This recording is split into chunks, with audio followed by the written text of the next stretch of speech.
When creating a multi-page website, you want to make sure the navigation menu displays all of your main pages so your visitors can easily navigate through your website's content. To do this, right-click on your navigation menu and select Edit Navigation Bar. Then, make sure to check the Site Navigation Bar option. This automatically adds all pages to your navigation menu as buttons/tabs. This is especially useful when you want to automatically update your navigation menu when creating a new main page for your website. For example, we will create 2 new pages for this real estate website. You will notice the pages have been automatically added to the website's navigation menu.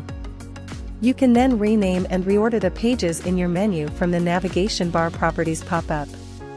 Of course, you can choose not to automatically update your menu when creating new pages by simply unchecking the option. Watch our next video and learn how to build your website with Xara.